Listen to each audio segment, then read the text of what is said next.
Bien. Bonjour, je vous remercie d'être présent à ce webinaire consacré au projet Team AMCO au sein de l'hôpital d'enfants situé sur l'île de la Réunion. Autour de moi, je suis accompagné de Donatien Mortier, Sophie Laviec, toutes deux coordinatrices du projet Team AMCO au sein de l'établissement, le docteur Justine Leroux, médecin père, porteur du projet, le docteur Rodolphe Bailly, chargé de dissémination à Brest, qui est l'établissement pilote. Mesdames et messieurs, chers collègues, je tiens tout d'abord à vous remercier chaleureusement pour votre présence aujourd'hui. Votre participation témoigne de l'intérêt que vous portez à l'innovation en rééducation pédiatrique et plus particulièrement à la prise en charge des enfants atteints de paralysie cérébrale. Je souhaite également saluer, remercier tout particulièrement les équipes qui se sont investies. J'ai cité un certain nombre d'entre eux, mais d'autres sont plus dans l'ombre, mais qui œuvrent activement dans le cadre du montage de ce projet ambitieux et nos partenaires nationaux qui nous accompagnent dans cette dynamique. Si notre établissement a choisi de s'engager dans le projet Team AMCO, c'est pour répondre à un double enjeu. L'équité d'accès aux soins spécialisés pour les enfants de notre territoire et l'amélioration continue de la qualité de nos pratiques en s'appuyant sur des recommandations fondées sur les preuves. Ce projet s'inscrit dans le cadre de l'article 51, une expérimentation nationale portée par le ministère de la Santé qui permet d'implémenter sur le terrain des thérapies motrices intensives, structurées autour d'objectifs fonctionnels, concrets, adaptés aux besoins et capacités des enfants. Pour La Réunion, c'est une réelle opportunité. Former nos professionnels, retenir les familles sur le territoire, inscrire notre région, notre établissement dans un réseau national de soins innovants. Mais pour ce projet soit une réussite, nous avons besoin de vous.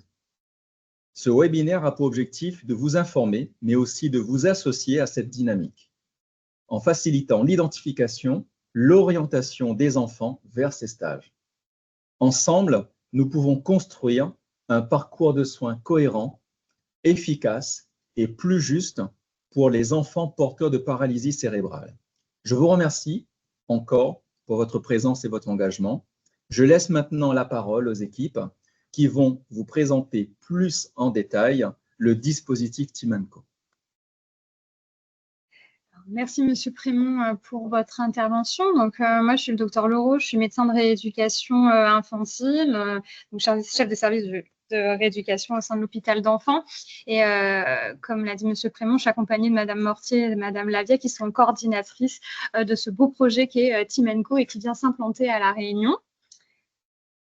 Donc, on va dérouler la présentation avec un très bref rappel sur la paralysie cérébrale et sa prise en charge. On va détailler ce qu'implique un article 51 et les objectifs qui en découlent. Bien sûr, on va vous présenter tout le projet Team AMCO, l'organisation des stages, et on aura un temps d'échange avec questions-réponses à la fin de ces présentations.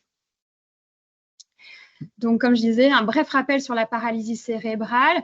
Donc, dans notre pratique clinique, la définition la plus courante qu'on utilise, c'est celle de Rosenbaum, qui date maintenant de 2007. Donc, qui définit la paralysie cérébrale comme un ensemble de troubles du développement du mouvement et de la posture, qui est responsable de limitation d'activité et causée par des atteintes non progressives survenues lors du développement du cerveau chez le fœtus ou le nourrisson. Ce qu'on retient essentiellement, c'est que ces lésions cérébrales, elles surviennent principalement lors de la période périnatale et on admet que c'est avant l'âge de 2 ans. Lorsqu'on se penche sur l'épidémiologie, ça représente 1,6 pour 1000 naissances, soit 12 000 nouveaux cas par an en Europe, près de 1500 nouveaux cas par an en France. À l'heure actuelle, on n'a pas d'études spécifiques sur la prévalence de la paralysie cérébrale sur la Réunion, mais quand on voit les chiffres européens et les chiffres nationaux, on a estimé localement l'apparition de 21 nouveaux cas par an sur la Réunion. Et pour la viabilité de notre projet Team AMCO, pour les patients de 2 à 18 ans, ça pourrait représenter 336 enfants porteurs de paralysie cérébrale. On verra plus tard dans la présentation les critères d'exclusion de ce projet, mais globalement, la population cible, c'est 235 enfants qui pourraient bénéficier de ce genre de thérapie. Si on veut que chacun de ces 235 enfants participent à un stage, il faudrait organiser au moins 23 sessions. Ici, vous voyez une partie donc, de la fameuse revue de Yona Nova, qui est une revue de la littérature sur les niveaux de preuve d'efficacité des thérapies utilisées dans la paralysie cérébrale.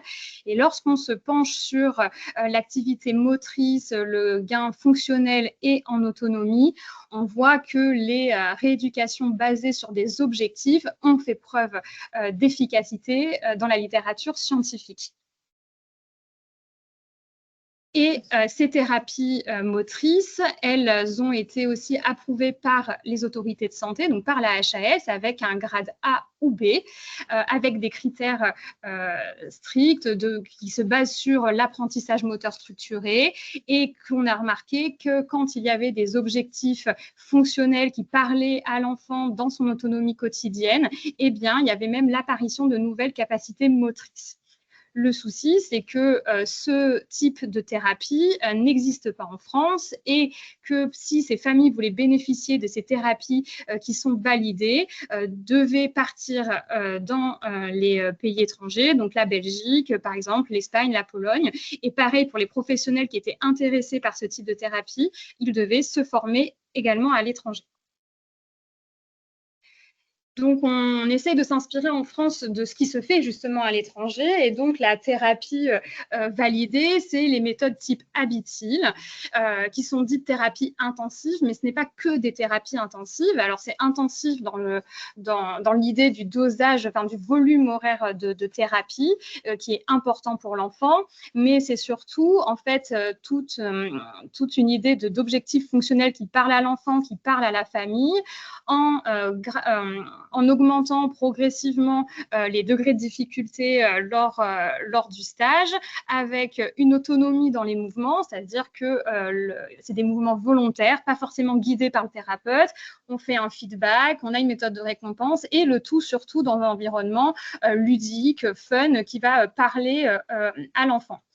Comme on l'a dit juste avant, pour l'instant, il n'y avait pas de stage en France, ou si c'était en tout cas des thérapies type Habitil, elles étaient extrêmement isolées sur le territoire, donc une inégalité d'accessibilité aux soins. Vous imaginez en France, encore plus pour nous, à La Réunion.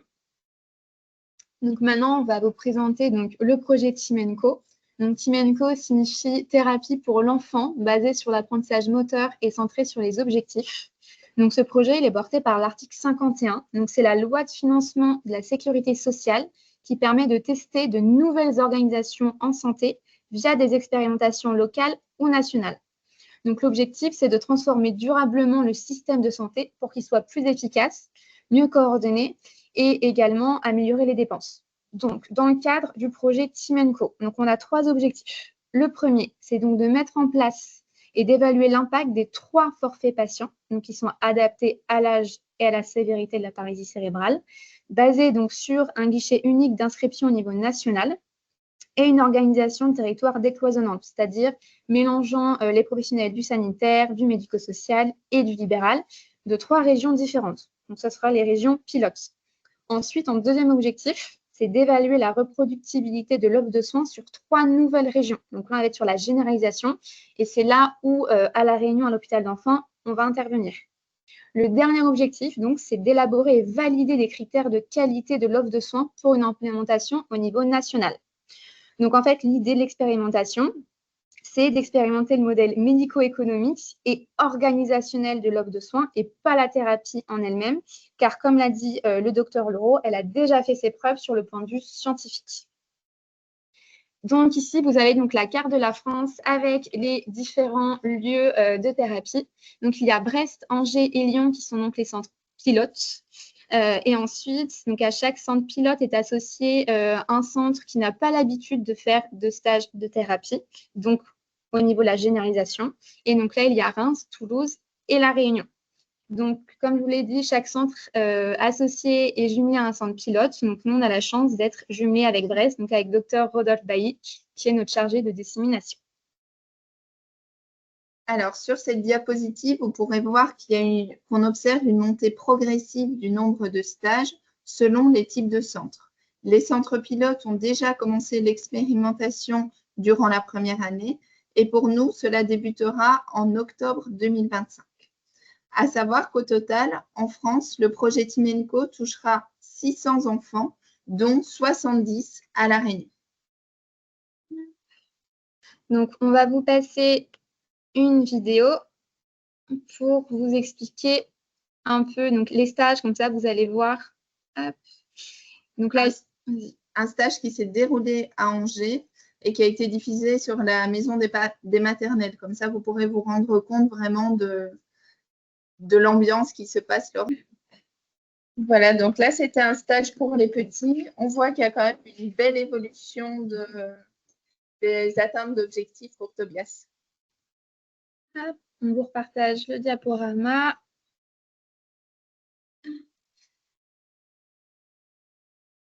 Donc,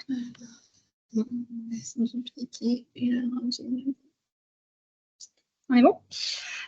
Donc du coup, pour nos stages Team & Co, on va recruter des enfants qui sont porteurs de paralysie cérébrale, âgés de 2 à 17 ans.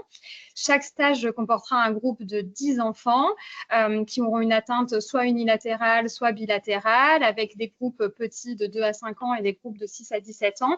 Et suivant l'atteinte et suivant l'âge, on aura besoin plus ou moins d'heures de thérapie et de plus ou moins d'intervenants, comme vous le voyez dans le tableau projeté.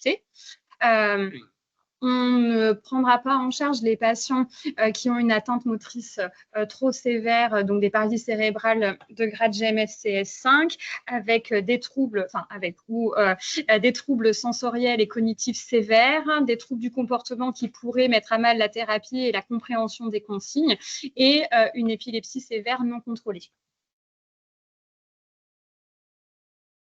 Voilà le parcours du patient. Donc, vous verrez dans le bandeau qui est en bas de la diapositive, l'inscription des enfants se passe sur un guichet unique national. Les parents peuvent inscrire leur enfant directement sans ordonnance médicale. Le dossier sera ensuite étudié par l'équipe nationale et aboutit à une RCP si nécessaire, donc une réunion de concertation pluridisciplinaire. Il en découlera une décision sur l'éligibilité du dossier en fonction des critères d'exclusion qu'on vous a cités juste avant. Ensuite, au niveau local, nous organiserons une RCP pour décider des 10 dossiers admis pour ce stage. Ensuite, donc, les coordinatrices vont faire passer des bilans pré-stage aux enfants admis. Le stage dure 10 jours, donc c'est 10 jours entiers, sauf le week-end évidemment. Et dans le mois qui suit, les enfants réaliseront à nouveau la batterie de bilan. Donc, comme vous l'a dit Donatienne, donc on verra les enfants avant et après leur stage pour leur faire passer les bilans. Donc, au niveau des bilans, donc selon l'atteinte de l'enfant, donc bilatéral ou unilatéral, on fera passer l'ACHA ou la BOA, donc qui permet d'évaluer les performances du membre supérieur. En parallèle, les parents rempliront la Bilan Skills. Ensuite, on fera passer le Melbourne Assessment Test 2. Donc ça évalue donc, la capacité au niveau du membre supérieur. Le MFG pour tout ce qui est motricité globale. Ensuite, on fera une MCRO, donc c'est un entretien semi-dirigé avec les parents et avec l'enfant pour définir 5 activités limitantes. À la suite de ce bilan, les familles nous enverront des vidéos des activités limitantes, donc elles auront pris à domicile avec l'enfant.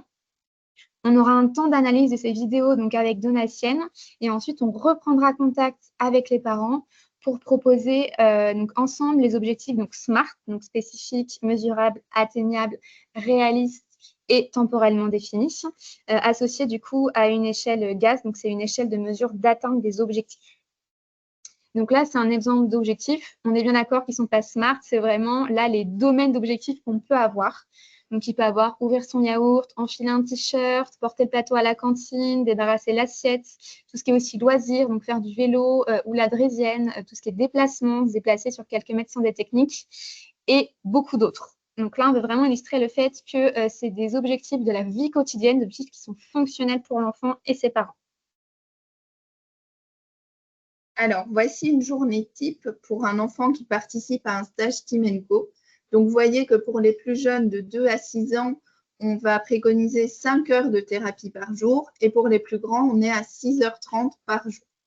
La journée commence par un petit échange avec les parents pour savoir comment se porte l'enfant, si la nuit s'est bien passée ou s'il y a une évolution éventuellement dans un objectif ou des choses comme ça. Ensuite, il y a un temps commun, un accueil en chanson avec instrument de musique pour déjà faire participer les enfants au niveau bimanuel. Par la suite, chaque enfant va partir avec son ou ses thérapeutes dans son petit espace. Tous les enfants sont dans la même salle, mais c'est vrai qu'en fonction de leur attention, il y en a qui auront des espaces plus ou moins délimités. Chaque objectif sera travaillé toujours sous forme de jeux, mais des jeux avec des activités spécifiques. Les enfants ne sont pas là juste pour jouer, ils sont là pour atteindre des objectifs. Par la suite, il y a un repas qui se passe en commun où on va stimuler les objectifs à atteindre qui sont en lien avec ce repas, justement. Pour les plus jeunes, on prévoit un temps de sieste pour se reposer. Ensuite, on continue le travail des objectifs avec toujours cette idée de fun, de ludique et de plaisir pour les enfants. Et la journée se termine pour eux vers 15 h. Donc, vous voyez, en fait, le temps de début et de fin est le même pour les enfants, qu'ils soient petits ou grands, parce que le temps de sieste est décompté du temps de thérapie. Là, vous voyez, on est sur la journée type pour les thérapeutes. Elles sont un petit peu plus longues car il est nécessaire de préparer des activités en amont et en aval de la journée de rééducation. Il y a également un temps de briefing quotidien pour échanger sur l'évolution de l'enfant et permettre aux référents de thérapie de guider la progression de l'enfant. Un temps de rangement est nécessaire car souhaitant un engagement moteur maximal, le rangement passe vite au second plan. Ce sont des journées intenses pour les enfants et les thérapeutes, mais quelle victoire à l'issue de ces 15 jours.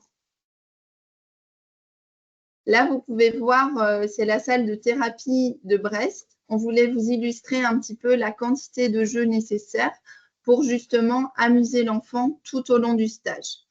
Et sur la photo en bas à gauche, vous pouvez voir un petit espace qui est légèrement délimité par les tables pour justement que l'enfant puisse se concentrer sur son activité et ne pas être distrait par les autres enfants ou des autres activités des enfants. Et il y a un espace intérieur et un espace extérieur pour travailler tous les objectifs de déplacement, de vélo, de trottinette, de roller, etc. Donc, concernant le lieu de stage pour la réunion, donc, nous avons un cahier des charges à respecter. Donc, il nous faut 200 mètres carrés de surface intérieure pour la rééducation, avec un accès direct à un jardin, afin que les enfants puissent pratiquer foot, vélo, draisienne et tout ce qui va avec leurs objectifs en extérieur. Donc, à ce jour, un local appartenant à l'association, donc un ancien IME situé à la montagne, est envisagé, mais nécessite des travaux de réhabilitation. Donc, notre premier stage est donc du 6 au 17 octobre pour les enfants avec paralysie cérébrale unilatérale de plus de 6 ans. Nous allons donc effectuer ensuite en 2026 2 stages, puis en 2027 4 stages. Donc, c'est une vraie opportunité pour la Réunion parce qu'à l'issue de ces années, donc, ce sera 70 enfants et 110 professionnels qui auront bénéficié sur 3 ans du projet Team & Co. Donc, on a besoin de vous pour beaucoup de choses. C'est ensemble que nous devons travailler pour que toutes les familles concernées puissent avoir accès à l'information. En tant que médecins et thérapeutes, nous avons besoin de vous pour relayer l'information. L'inscription se faisant par guichet unique et pouvant être parfois fastidieuse pour certaines familles, vous, les professionnels, vous pouvez les accompagner dans cette démarche. Nous avons également besoin de vous comme thérapeutes. Nous avons besoin d'ergothérapeutes, de kinésithérapeutes, de psychomotriciens et d'APA. Nous avons déjà pas mal de candidatures pour le premier stage qui se déroulera en octobre, mais nous aurons besoin de vous pour les prochains stages. À noter que les professionnels libéraux sont dédommagés et les salariés, leur remplacement sera financé par Team & Co. Donc, concernant l'inscription des enfants, donc elle se fait via Internet. Donc, on vous a mis le lien. On vous redonnera le lien, le QR code et des affiches après la réunion, donc dans un mail. Donc, la première chose qu'il faut savoir, c'est qu'il n'y a pas besoin de prescription médicale pour s'inscrire, ni d'avis médical, avant l'inscription. Par contre, donc, avant l'inscription, il faut avoir en sa possession le dernier compte rendu MPR ou neuropédiatrie ou de pédiatrie de l'enfant. Il faut s'il y a les synthèses pluridisciplinaires et si l'enfant est sous traitement, les dernières ordonnances. Au niveau des informations qu'il faut avoir avant d'inscrire l'enfant. Donc, il y a les informations administratives des parents ou représentants légaux, les informations administratives et médicales de l'enfant, ce que l'enfant aime faire, ses suivis médicaux et paramédicaux. Il faudra également que les parents aient filmé 4 courtes vidéos de l'enfant. Donc, une vidéo où l'enfant joue avec un autre enfant, la suivante où l'enfant joue avec un adulte, où l'enfant se déplace, donc avec ou sans aide technique selon sa réalité à domicile, et où l'enfant soulève un petit objet. Donc, ça peut être un feutre, un marqueur, une figurine. L'inscription, elle peut être faite par les parents seuls, donc à leur domicile, par les parents accompagnés des professionnels ou par les professionnels directement si les parents ne peuvent pas se libérer pour le rendez-vous et ne peuvent pas inscrire l'enfant de leur côté. Si les professionnels donc, inscrivent l'enfant alors que les parents ne sont pas là, ils recevront les autorisations. Ces autorisations, elles sont très importantes parce qu'elles seront à transmettre aux parents pour qu'ils puissent les signer et les remplir et à renvoyer au national pour que le dossier soit complet. Donc ici, on a les différents liens d'inscription qu'on vous redonnera bien évidemment dans le mail avec le QR code pour les familles. Alors, nous tenons vraiment à insister sur le fait qu'il s'agit d'une expérimentation du modèle médico-économique. Le but est vraiment de ne pas mettre à mal le fonctionnement des différentes structures et l'objectif est également d'évaluer le coût réel de ces stages. L'idée est de diffuser une offre de soins qualitative et également de généraliser l'offre sur le plan national. Nous sommes tous acteurs dans ce rôle. Nous avons vraiment besoin de l'effort collectif des acteurs du territoire pour aboutir à une prise en charge et permettre demain le déploiement de ces stages partout sur La Réunion et au niveau national également. L'enjeu est vraiment de permettre l'intégration de ces stages dans le panier moyen de la CPAM.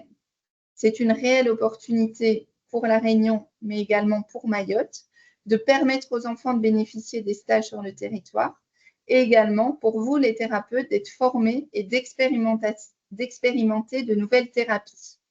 En bref, venez faire des stages et orienter les enfants. Donc, on vous remercie pour votre participation à ce webinaire. Merci à Dr Bailly d'être présent. Et donc, maintenant, on attend vos questions dans le chat. Je ne vois pas encore. Hop, alors.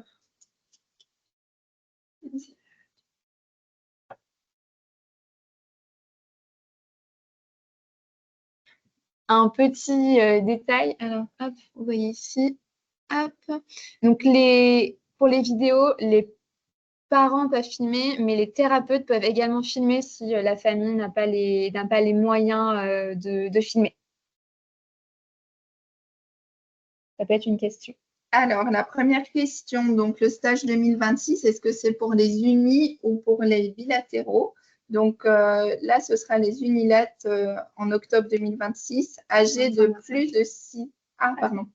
En 2026, non, il y aura un stage pour les petits, donc bilates et unilates, et un stage pour les grands bilates. Sans doute courant le mois d'avril et courant octobre 2026. Mais vous pouvez les inscrire dès à présent. Oui.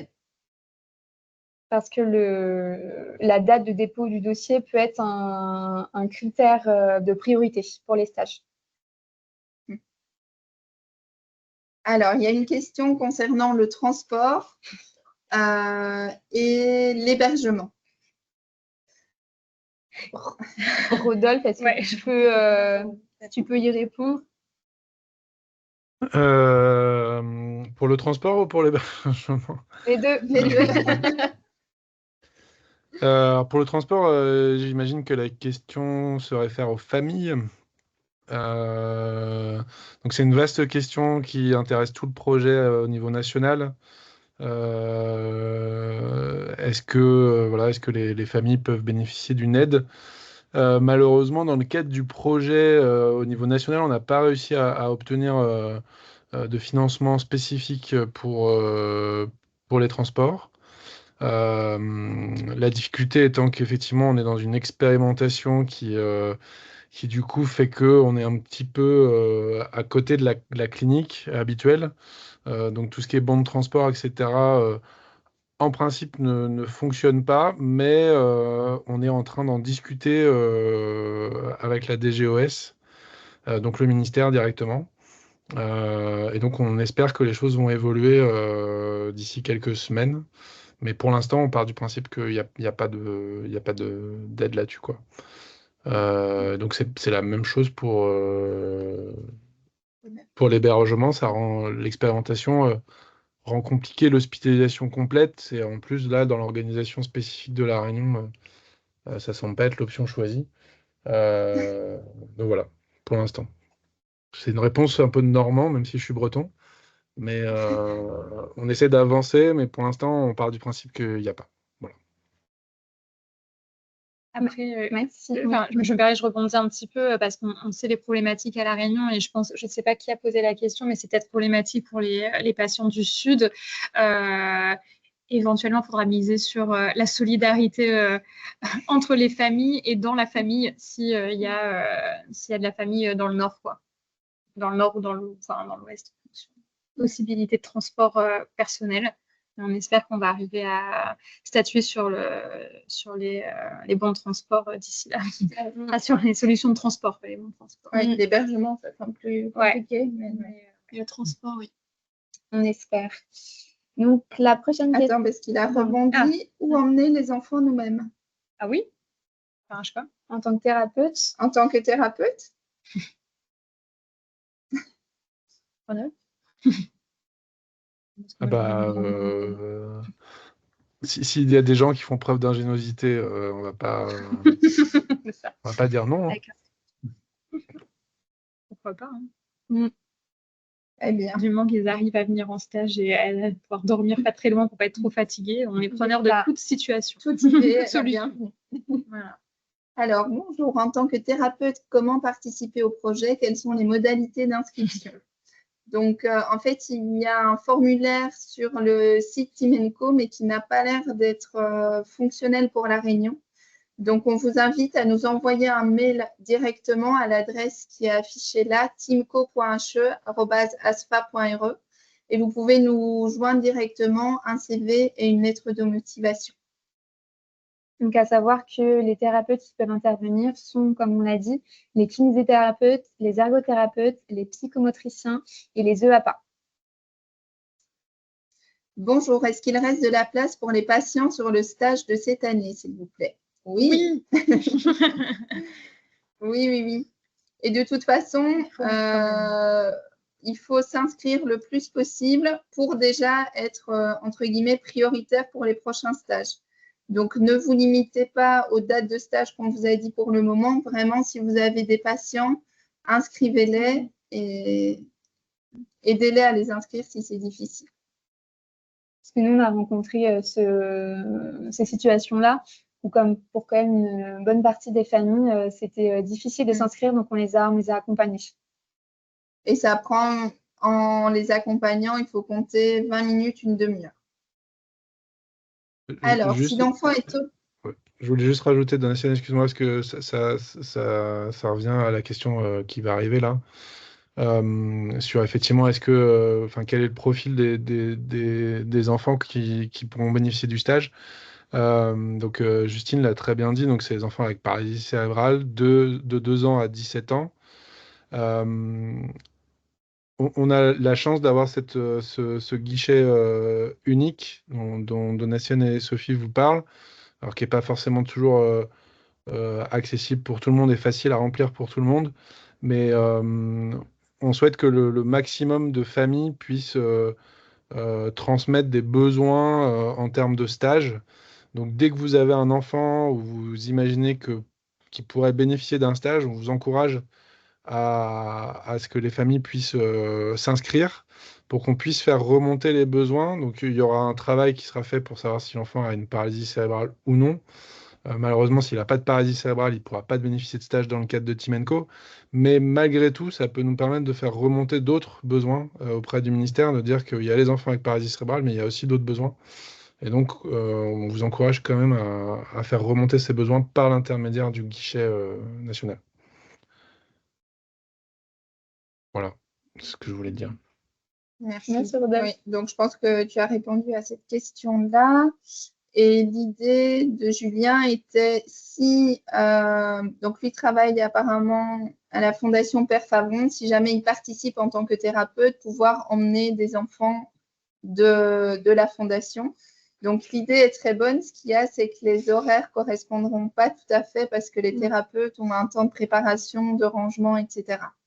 Mais je pense que c'est à creuser et à discuter pour essayer de vraiment inclure le plus d'enfants possible parce que c'est vraiment ça l'objectif des stages aussi. Après, il y a quand même la question de l'orientation, là, savoir si un enfant est autonome sur des activités avec une légère hémiparésie discrète et où il y a la question de la déficience intellectuelle, trouble langage. Euh, je peux parler donc d'expérience. L'idée, c'est quand même que l'enfant et ou sa famille ait des objectifs fonctionnels. Donc, comme l'ont très bien dit Sophie et Donatienne, il y a quelques exemples de besoins autour des repas, autour de l'habillage, autour des activités de loisirs, des déplacements, etc. Il faut quand même avoir identifié certains de ces besoins, sinon le stage fait, à mon avis, pas trop de sens si on pense que l'enfant est plutôt dans son développement et qu'il a atteint un niveau d'autonomie actuel qui est plutôt satisfaisant pour tout le monde. Voilà, il va plutôt falloir prioriser des enfants qui ont des besoins réels et qu'on a identifiés. Et par rapport à la question de la déficience intellectuelle moyenne et ou du trouble du langage, alors trouble du langage, pour moi, ça pose pas de problématique s'il y a une bonne compréhension associée, etc. Et si l'enfant comprend pourquoi il est là et ce qu'on va lui demander. C'est pareil pour la déficience intellectuelle. Euh, on va pouvoir accueillir des enfants avec des déficiences intellectuelles légères à moyenne, si tant est qu'on a les intervenants qui vont pouvoir les prendre en charge, etc. Mais ça, du coup, ça sera des choix qui seront faits au niveau local par l'équipe locale. Mais voilà, je donne les grandes lignes au niveau national. Merci. Alors, une question de Ludivine qui demande pour la définition des objectifs SMART, est-ce que c'est réalisé exclusivement par Sophie et moi-même ou alors ça peut être réalisé par les thérapeutes qui accompagnent l'enfant? Donc, du coup, comme on a dit, il y a un temps de bilan. Donc, avec Donatille, donc, on est coordinatrice du projet, mais on fera aussi thérapeute référente pour ce stage. Donc, c'est-à-dire qu'on va définir les objectifs avec les parents, on va bilanter les enfants.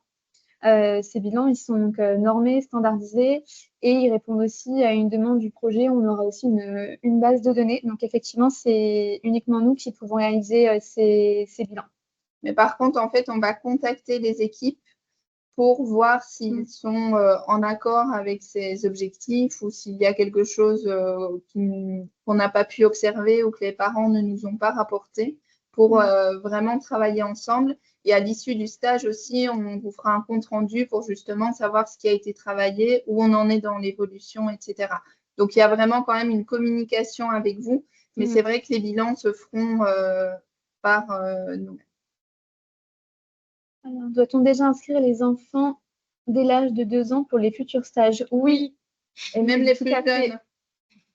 Même avant 2 ans, parce que finalement, il faut qu'ils aient 2 ans au stage. Donc, si là, vous avez déjà des enfants d'1 an qui pourraient être candidats, vous pouvez déjà les inscrire. Est-ce que les enfants déjà suivis à l'HE pour les TOFI ont déjà été inclus? Donc, nous, on a envoyé déjà des mails, on a téléphoné à des familles, on a vu certaines familles. Après, c'est toujours bon, je pense, de redemander aux familles parce que certaines, parfois, l'information passe à côté. Donc, ils n'ont pas vu le mail, ils ont loupé l'appel, ça fait longtemps qu'ils ne sont pas venus. Je pense que même les enfants qui sont suivis à l'HE, c'est bien quand même de leur redemander si ils ont vu le message passer, s'ils sont intéressés et s'ils ont besoin d'aide pour les inscriptions. Alors, une question pour les salariés, comment se passe pour l'aide au remplacement et quelles seraient les dates suivantes? Donc, pour les salariés, ce sera à votre cadre, si vous êtes thérapeute, de trouver des remplacements. et c'est le financement du remplaçant qui sera assuré. Mais en aucun cas, ce sera le projet Team & Co qui va trouver les remplaçants.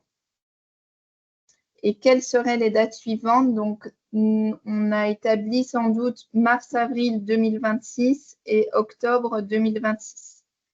Globalement, on se cale sur les vacances scolaires. On a fait le choix de prendre les petites et de toute façon, au terme de l'expérimentation, il y aura aussi pendant les grandes vacances, donc de juillet, août et de décembre, janvier. Mais là, pour les proches, comme souvent, il y a des départs en vacances des familles. On s'est dit, on va cibler d'abord les petites vacances scolaires avant de commencer par les grandes. Voilà. Et on se cale sur les vacances scolaires en essayant d'anticiper une semaine avant pour laisser quand même une semaine de récupération pour les enfants avant de reprendre les cours. Les stages se font donc la dernière semaine de cours, la première semaine de vacances, donc les 2 semaines consécutives. Et après, l'enfant donc, a une semaine de repos pour récupérer du stage. Alors, Léa demande si pour les professionnels, il y a des possibilités de logement sur place. Malheureusement, non. Par contre, il peut avoir une entraide entre intervenants, entre amis, si vous connaissez des personnes. Enfin, ça, je pense qu'il n'y a pas de souci pour ça. Afin d'anticiper nos futurs plannings annuels, pour les salariés, nos prises de congés et la recherche de remplaçants qui ne courent pas les rues par moment. Oui, c'est pour ça qu'on va essayer de rapidement communiquer sur les dates ultérieures de stage pour justement permettre une très bonne organisation pour tout le monde. En fait, là, actuellement, ce qui bloque pour les dates, c'est que même le calendrier de l'éducation nationale n'est pas encore sorti. Donc, c'est pour ça qu'on a ciblé sur à peu près les périodes des vacances scolaires. On n'a pas les dates précises voilà, pour le moment. Mais dès qu'il est sorti, on communiquera de toute façon. Alors, les enfants. Les enfants souffrant d'amyotrophie spinale et qui bénéficient de nouveaux traitements ont dorénavant une perspective de progression. De ce fait, les parents nous sollicitent pour intégrer ce type de stage. Y a-t-il à moyen terme la possibilité de les accueillir? Monsieur Bailly. Bien ça rejoint ce que je vous disais tout à l'heure. Alors, dans le cadre de l'expérimentation de Team & Co, malheureusement, non. Puisque l'objectif de l'expérimentation de Team & Co, c'est bien d'évaluer des forfaits pour nous permettre de mettre en place des stages qui ont déjà montré leur efficacité en termes de recherche. Or, malheureusement, pour le moment, en tout cas de ce que je connais de la littérature, on n'a pas de données vraiment probantes sur les stages pour les enfants avec amyotrophie spinale, même si je pense que ça serait extrêmement intéressant. Par contre, ça rejoint ce que je disais tout à l'heure sur le fait que, en accompagnant les familles sur le fait que c'est pour faire remonter un besoin, ça peut être intéressant de leur demander de s'inscrire sur la plateforme, le guichet national, pour nous permettre de remonter ce besoin. Et par exemple, voilà, moi, ça me dit que ça peut être une future recherche intéressante de proposer ces stages à ce profil d'enfant. Voilà. Une question concernant l'inscription. Est-ce que les vidéos doivent être transmises dès l'inscription? Ça peut se faire par la suite.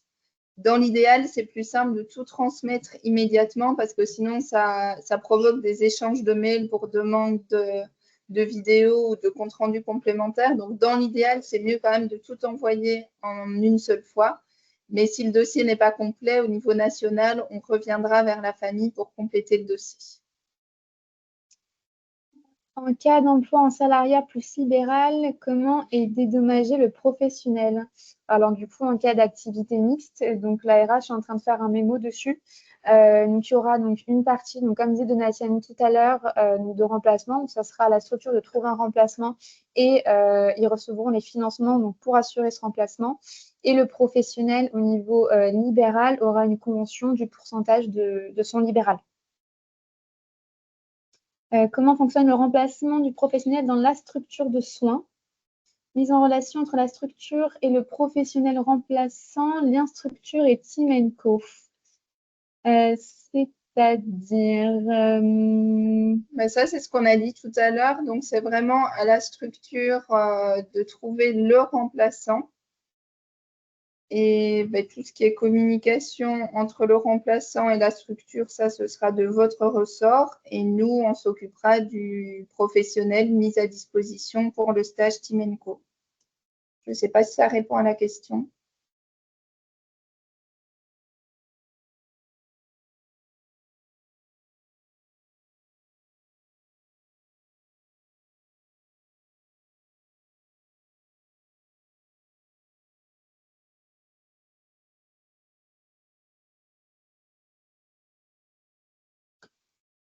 Est-ce qu'il y a d'autres questions? N'hésitez pas à les écrire, hein. Soit les écrire, soit nous envoyer un mail à l'adresse teamco.he.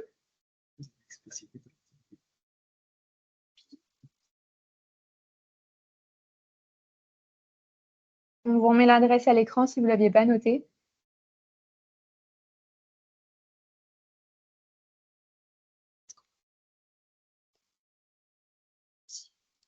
Ça serait bien. Alors, on a une question. Comment les thérapeutes seront formés? Donc, le stage, il est de 2 semaines, mais le vendredi avant le stage, il y aura une journée de formation-information qu'on effectuera auprès des intervenants avec Donatienne et moi-même. Donc, sur toute la journée avec des mises en situation, etc. Et les thérapeutes seront accompagnés par nous deux également pendant toute la durée du stage.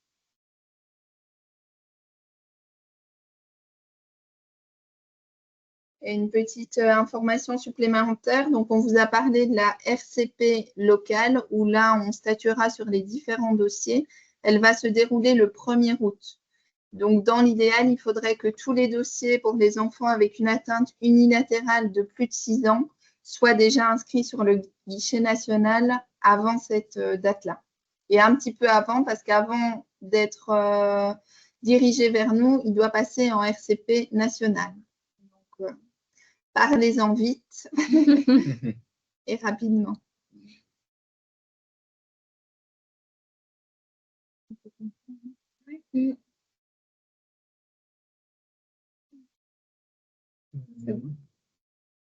Donc, il n'y a plus de questions. Très bien. Merci Léa, ta clôture. Merci à tous en tout cas de votre intérêt pour ce beau projet, pour cette belle expérience qui va se mener sur la Réunion. On espère les enfants nombreux, les thérapeutes nombreux et puis voilà, on reste à disposition si vous avez des questions qui vous viennent après ce webinaire. Et voilà, comme on a dit, il y a des référents qui répondront via l'adresse. Et puis voilà, n'hésitez pas. N'hésitez pas pour les questions et surtout disséminer l'information partout. Voilà, là, on a vraiment besoin de communication. Alors, le PowerPoint, non. Par contre, le webinaire, il est enregistré. Il sera disponible sur les réseaux de l'ASFA, si vous souhaitez le revoir ou le partager. Merci à tous. Merci beaucoup. Et puis, à très bientôt. Bonne soirée. Merci, au revoir. Au revoir. Au revoir.